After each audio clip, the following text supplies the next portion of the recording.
प्यारे विद्यार्थियों, आज हम साहित्य की व्युत्पत्ति और उसके स्वरूप पर चर्चा करेंगे। आचार्य राजशेखर ने काव्य मीमांसा में सबसे पहले साहित्य विद्या शब्द का प्रयोग किया। उन्होंने कहा, शब्दार्थग्रो यथावत् सत्व भावेन विद्या साहित्य विद्या। अर्थात शब्द और अर्थ के यथार्थ सहभाव पर उन्होंने जोर दिया। साथ ही साहित्य को एक विद्या के रूप में भी ग्रहण किया। साहित्य को एक विद्या या शास्त्र के रूप में स्वीकार करना राजशेखर की अपनी विशेषता है। इसके बाद आचार्य कुंतक, आचार्य भोज और आचार्य क्षेमेंद्र ने भी साहित्य शब्द का प्रयोग किया, परंतु इसके व्यापक अर्थ से वे परिचित नहीं जान पड़ते हैं। श्री विश्वनाथ जी ने साहित्य दर्पण में साहित्य शब्द का व्यापक अर्थ में प्रयोग किया है। इस ग्रंथ में साहित्य के विभिन्न अंगों पर चर्चा की गई है। भारतीय चिंतक आचार्य राजशेखर ने साहित्य को केवल पंचमी विद्या ही नहीं कहा, बल्कि उसमें अन्य विद्याओं के समीकरण की ओर ध्यान आकर्षित किया। उनके अनुसार विद्या वह है जो मुक्ति देने की क्षमता रखती है, सा विद्या या विमुक्तये, अर्थात जो मुक्ति देने की क्षमता नहीं रखती वह अविद्या या उपविद्या है। इस प्रकार साहित्य एक ऐसी विद्या है जिसमें अन्य विद्याएं भी समाई हुई हैं। आचार्य भामह ने कहा भी है कि ऐसा कोई शब्द, वाच्य, विद्या और कला नहीं है जो साहित्य का अंग नहीं बन सकती। सचमुच यह एक ऐसी परिभाषा है कि जिससे साहित्य शब्द की व्यापकता और संपूर्ण वाङ्मय को अपने में समेटने की क्षमता स्पष्ट होती है। सारी कलाएं तथा सारे शास्त्र इस साहित्य विद्या के अंतर्गत आ जाते हैं। गौर से देखा जाए तो साहित्य के बिना सारे शास्त्र अपनी सत्ता खो बैठते हैं, अपने को व्यक्त करने में सक्षम नहीं हो पाते। इस प्रकार आचार्य भामह की सारे शास्त्रों और सारी कलाओं को साहित्य का अंग बनाने की चाह व्यापक और बलिष्ठ है। आचार्य भामह की यह दृष्टि आज के साहित्य की व्यापकतम परिभाषा को अपने में समेटे हुए है, यह कहना गलत नहीं होगा।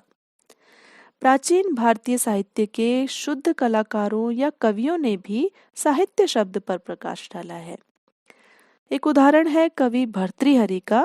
वे कहते हैं, साहित्य संगीत कला विहीना साक्षात पशु पुच्छ विषाणहीना, अर्थात साहित्य संगीत और कला से विहीन व्यक्ति पूंछ और सींगों से रहित पशु के समान है। भर्तृहरि के श्लोक से यह ज्ञात होता है कि साहित्य संगीत तथा अन्य कलाओं से भिन्न एक स्वतंत्र चीज है।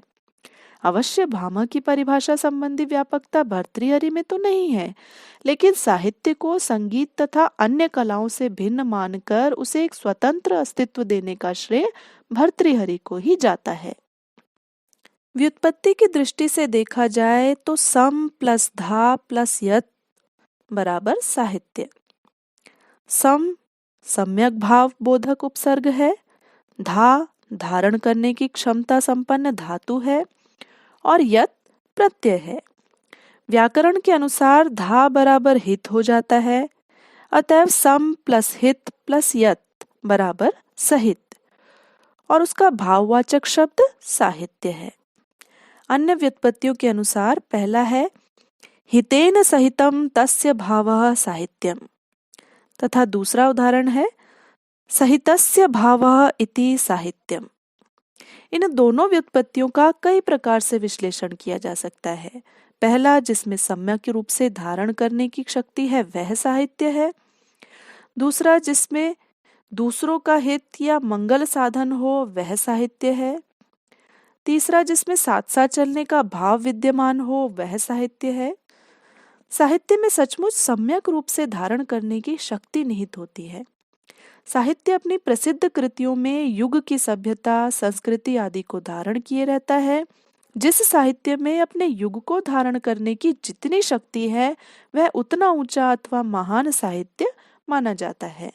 रामायण और महाभारत ऐसी साहित्यिक कृतियां हैं जो केवल अपने युग चित्रों को ही उपस्थित नहीं करती, बल्कि वह युगीन धारणाओं, आदर्शों तथा चरित्रों को भी युगों युगों तक धारण किए रहती है। अतः यह कहा जा सकता है कि साहित्य की इस धारण शक्ति के अंतर्गत सहितार्थ और हितार्थ दोनों सम्यक रूप से विद्यमान हैं। सहितार्थ का संपर्क याथार्थ्य से है और हितार्थ का संपर्क आदर्श से है। आगे चलकर ये दोनों एक ही बिंदु में सम्मिलित होते हैं, अर्थात सहितस्य भाव के द्वारा प्रेरित होकर साहित्य यथार्थ वर्णनों से वास्तविक युग चित्र को सामने उपस्थापित करके मानव मन में चेतना और संवेदना जागृत करता है। इस तरह सामाजिक याथार्थ्य और दोष दुर्बलताओं को सामने रखकर सामाजिक मन को अपनी वस्तु स्थिति से परिचित कराकर सहितस्य भाव से हित भाव की ओर अथवा याथार्थ्य से मांगल्य की ओर उन्मुख कराना साहित्य का एक लक्ष्य है। इस स्थिति में पहुंचकर यथार्थवादी तथा आदर्शवादी साहित्य सहितार्थ और हितार्थ एक हो जाते हैं। अतएव आदर्श और यथार्थ, सत्य और वास्तव के द्वारा साहित्य सामूहिक मानवीय चेतना को झंकृत और जागृत करता है और अपने सहितार्थ एवं हितार्थ द्वारा समाज, जगत तथा समूचे कालखंड को अपने में पूरी तरह धारण करने की क्षमता रखता है।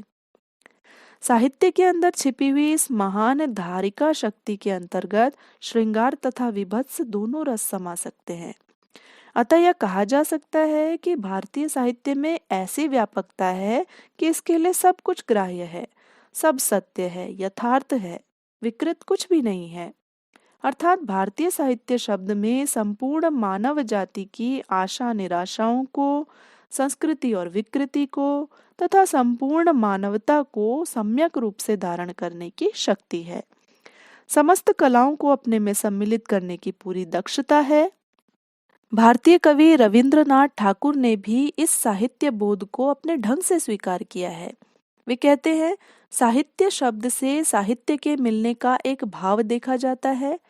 वह केवल भाव भाव का, भाषा भाषा का, ग्रंथ ग्रंथ का मिलन ही नहीं है, बल्कि मनुष्य के साथ मनुष्य का, अतीत के साथ वर्तमान का, दूर के साथ निकट का अत्यंत अंतरंग मिलन है, जो साहित्य के अतिरिक्त अन्यत्र संभव नहीं है।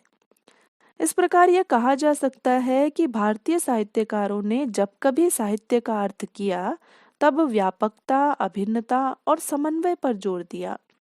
वेदों से लेकर आचार्य भामा, आचार्य राजशेखर, आचार्य कालिदास, रविंद्रनाथ जी तक हमें साहित्य शब्द में यह अभिन्नता, एकता तथा समन्वयवादिता ही देखने को मिलती है।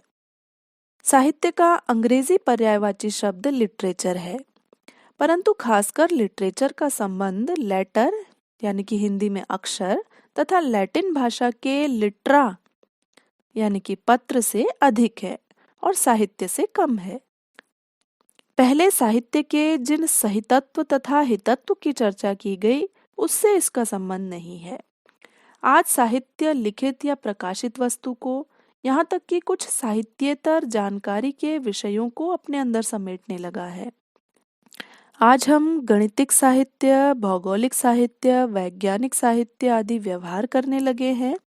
दफ्तरी कागजात को भी क्लर्क लोग किसी मामले का लिटरेचर कहने लगे हैं।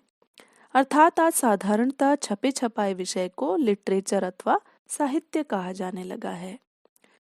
पाश्चात्य आचार्य अरस्तु ने साहित्य का नाम नहीं लिया है, लेकिन अपने ग्रंथ पोएटिक्स के 9वें अध्याय में कवि कर्म के बारे में सूचित करते हुए वे कहते हैं कि उस कवि या साहित्यिक का कार्य केवल घटित घटनाओं को संयोजित करना ही नहीं है, वरन संभावना सिद्धांत के अनुसार जो आगे होने की संभावना है उस पर भी प्रकाश डालना चाहिए।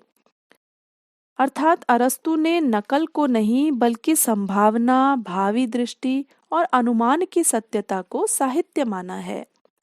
बहुत दिनों के बाद ऑस्कर वाइल्ड ने भी इसे स्वीकार किया कि साहित्य का लक्ष्य जीवन है, जो उसकी नकल नहीं, उसके उद्देश्य का साधन है।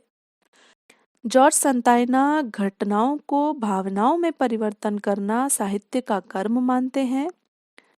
चैनिंग का मत है कि साहित्य जातीय जीवन की लिखित अभिव्यक्ति है, परंतु इस बात को हडसन पहले ही स्वीकार कर चुके हैं कि साहित्य उन स्रोतों में से है जिसमें युग शक्ति, राजनीतिक आंदोलन, धार्मिक चेतना, दार्शनिक चिंतन अथवा कला के रूप में अभिव्यक्त होती रहती है। कोशीय दृष्टि से देखा जाए तो ब्रिटानिका ज्ञानकोश ने उच्चतर चिंता की उत्तम लिखित अभिव्यक्ति को साहित्य माना है। ऑक्सफोर्ड कोश ने स्वीकार किया है कि साहित्य एक पुस्तक या लिखित रचना है जो अपने रूप तथा शैली द्वारा विवेचित या मूल्यांकित होती है। लेकिन अमेरिकी ज्ञानकोश ने साहित्य को अक्षर अथवा वर्ण रूपी प्रतीकों द्वारा अभिव्यक्त अथवा प्रतिभात विचार माना है। अमेरिकी कवि तथा चिंतक एजरा पाउंड ने स्वीकार किया है कि महान साहित्य सिर्फ भाषा है जिसमें शेष सीमा तक अर्थ बदलने की शक्ति होती है। अर्थात यह साहित्य केवल शब्द है जो अपनी अर्थवत्ता को बदलता और ध्वनित करता रहता है। इन सभी मतों की खोज करने पर हमें ज्ञात होता है कि प्लेटो के अनुकरण सिद्धांत को अरस्तु ने पुनरुत्पादन कहा और बताया कि साहित्य अनुकरण नहीं, सृष्टि है, भावी दृष्टि है। हडसन और चैनिंग युगीन मनोविज्ञान संबंधी चिंताधाराओं से प्रभावित जान पड़ते हैं क्योंकि वे जातीय मन, युग शक्ति की अभिव्यक्ति आदि की बात करते हैं।